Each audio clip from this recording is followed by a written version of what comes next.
Getting engaged is, it's such an exciting time. You've got the parties, the planning, all that love in the air. But what if that whole period is for something deeper, something more than just picking out flowers in a venue? Let's get into it.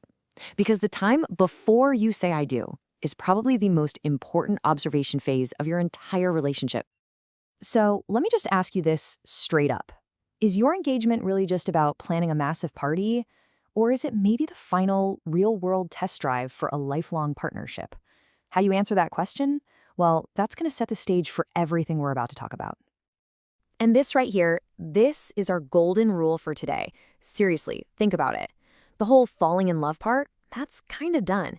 Engagement is all about opening your eyes wide, looking past the romance, and really, truly observing the reality of the person you're planning to build a whole life with. So, where do we start with this whole observing reality thing? Well, first up is communication. This is where we'll find our first two major red flags. This is all about how you and your partner actually talk to each other, especially when things aren't perfect. Okay, so this brings us to red flag number 1. Communication feels more like a chore, a task, than a genuine connection. Look at the difference here. In a healthy relationship, your partner wants to talk to you. You feel heard. But if every conversation feels forced, or if you feel like you're constantly the one trying to get it started, that's a huge sign that communication is just another item on their to-do list.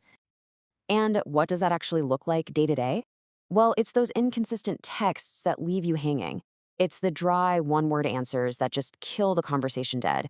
And, oh yeah, it's the constant excuse of, I'm busy. If you feel like you are the engine of every single conversation, that right there is a major, major warning sign. And it's not just about your daily check-ins either. This leads us straight to red flag number 2, a total avoidance of talking about the future. I mean, a huge part of being engaged is actually planning the life you're supposed to be building together, right? So if your partner cracks a joke every time you bring up money, or suddenly has to go do something when you mention kids or career goals, you need to pay very close attention. This isn't just them being awkward. It could be a sign that they are just not emotionally ready for the real shared responsibilities that come with marriage. And that leads us perfectly into our second big area of observation, what I like to call the emotional health check. This is where we'll find our next 3 red flags, and it's all about how the relationship makes you feel on a day-to-day basis. Okay, red flag number 3 is all about the emotional vibe of your relationship. Healthy, secure love, it should feel clear. It's supposed to be a source of strength, of security in your life. But if you find yourself constantly feeling anxious, or you're always second-guessing yourself, or you just feel drained after you talk to your partner, something is off. Love shouldn't be a confusing puzzle you have to solve every single day. And here's exactly what to look for. That feeling of being drained is a huge one. But also listen for that constant criticism that just chips away at your confidence. Watch out for guilt trips that are designed to control you. And the classic, being told you're too emotional or too sensitive anytime you try to express how you feel. Now for a really important stress test, which brings us to red flag number 4. How do they react to disagreements? Forget about how they are on the good days, when everything's easy. How do they act when you disagree on something small? This just illustrates the whole downward spiral perfectly. It starts with a tiny difference of opinion, but instead of a discussion, boom, they're immediately frustrated. And then that frustration escalates to yelling or, just as bad, the silent treatment. This all comes from an ego that just can't stand being challenged, an I'm always right attitude that is absolute poison for a partnership. And this brings us to red flag number 5, which is really the ultimate test of emotional maturity, a lack of respect for your personal boundaries. How do they react when you say no or I'm not comfortable with that?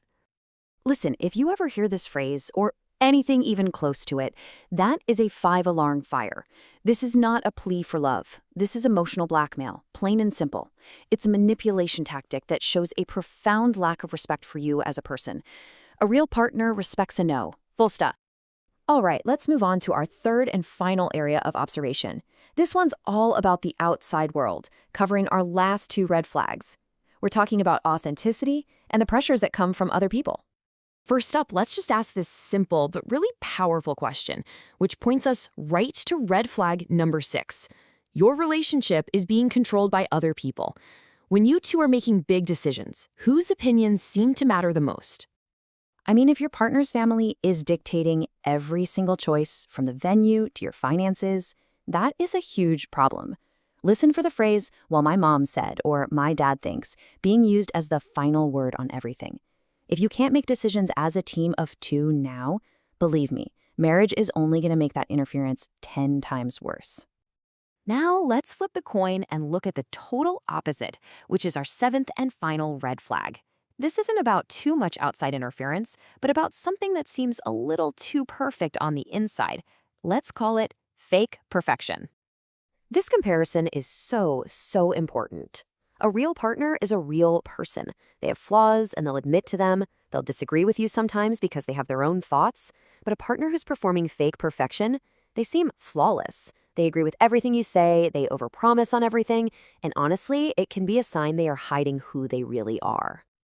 The bottom line is this: a relationship with zero conflict isn't healthy, it's suspicious.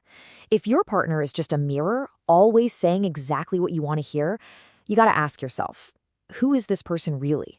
And is that person going to completely change the second the wedding is over?